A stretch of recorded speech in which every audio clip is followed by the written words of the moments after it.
Suzanne. What is that Seva Stuff? Oh, Kate, I thought you'd never ask.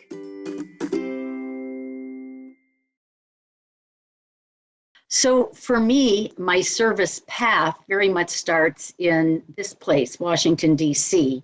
The U.S. Capitol building, pictured here, is 2 miles from where I was born and 5 miles from where I grew up. My family has been very involved in social action throughout the years, and I spent a lot of my teens demonstrating at the U.S. Mall for civil rights action, and then overlapping with the early 60s civil rights action was the late 60s, early 70s mobilization against the war in Vietnam.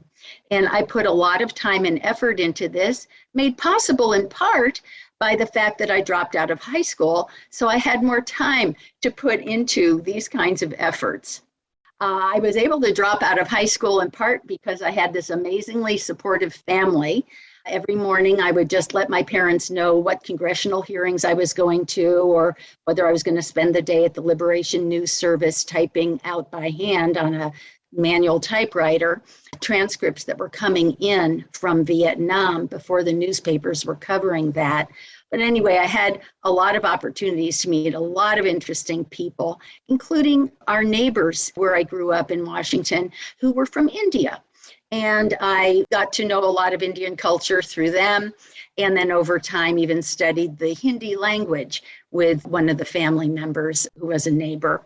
Along the way, I met this young fellow here, Tim Gilbert, and way back in 1972-73, this was 50 years ago, Tim and I spent a year trekking in Nepal, 2 locations where we would then stay a month, and I would do my field studies, which were on health-related taboos and practices for raising infants. And in the process, I spent a lot of time documenting how infants had no chance if they were sick. And the high infant mortality rate in Nepal really got to me.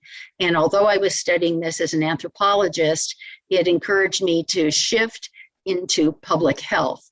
And so from Kathmandu in 1973, Tim and I applied to the University of Michigan School of Public Health for me and School of Natural Resources for Tim. This is just another step along our 1,000-mile journey throughout Nepal, where we got to know so many cultures, so many people, and really an appreciation for what a country of that kind was going through.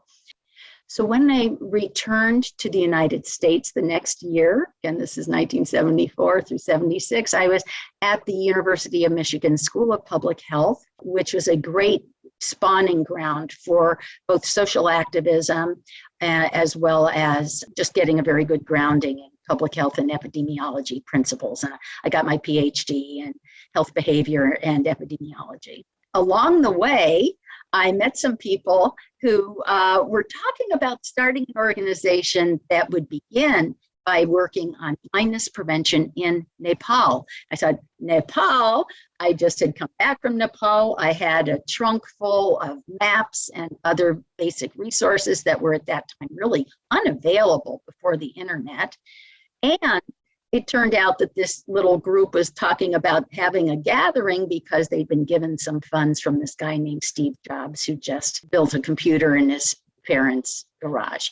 So all roads led to starting an organization, Seva Foundation. And this is that first Seva building. It was very comfortable to move from Nepal, where we had no running water, no electricity, no heat, and have the hiatus at the university, and then come here with Seva, where this building similarly had no water, no heat. It did have electricity. And a big part of the fun of Seva was working with these 2 angels. That's me on the left, Jahanara Romney in the middle, and Giraja Brilliant on the right. And here we are building program packets, sitting out on the lawn by Spring Lake Drive in Chelsea, Michigan, collating packets for the board meeting. Probably everybody else was out taking a walk, but here we are doing our thing, which we have continued to do to this day. This picture is a way of showing Girija and I collectively over a period of 7 years had 5 children. And while we were starting Seva, finishing our doctoral dissertations and keeping active in the local community. We kind of did a little of everything, really, and really enjoyed it. We also were the first 2 women admitted to our doctoral program at the University of Michigan. Not only were we the first 2 women, we were the first 2 married women. And the whole point there in the 70s was, why admit women to one of these scarce slots? If they're not going to finish, they're going to have babies, they're not going to finish their degree, they're not going to apply what they're learning. Well, we had plenty of babies, and we've been applying what we're learning ever since. So along the way with the Seva journey, of course, was getting to work with amazing people. Many of you have seen this picture. Here is one of our founders, Ram Das, along with one of our founders, Dr. Venkateswamy, one of our founders, Mirabai Bush, and me in the middle. And Ram Das is wearing a t-shirt designed by Mirabai's team with a focus on Native American programs and partners for a particular Seva meeting when we had several Native American elders coming, and they blessed the Seva board meeting. For that purpose, Mirabai had created this beautiful t-shirt. The Seva work then took many different forms. I mentioned my own roots in public health and service being in Nepal. Well, working with Seva was an opportunity to share a lot of what I'd gained and to learn so much more from Seva conducting the first ever national systematic study of blindness in any country. Even the United States has never had such a survey. A lot of Seva working was the constant convening. We would have once a year board meetings, and then in the middle of every year, an executive committee meeting, which others were invited to attend. Of course, back then, all these meetings were in person because that was one of the only ways we could communicate. But around the time of this meeting, Seva also started to use a very early version of online communications. We called it Seva Talk. And it was developed by a company that Larry Brilliant founded. It later became the WELL, the Whole Earth Electronic Well. It was really one of the first computer conferencing mechanisms available anywhere in the world. And we were using it back in the early 1980s. A lot of things were happening in the 80s and 90s and 2000s, of course, in Seva. I'm cameoing this picture because it's, some of you know, it's the Lumbini Eye Institute in Nepal. And the reason I'm showing it is when Seva started working on the first building in the complex, we built the building to do 5,000 cataract surgeries a year. And everyone in Nepal and internationally said, Seva, you are crazy.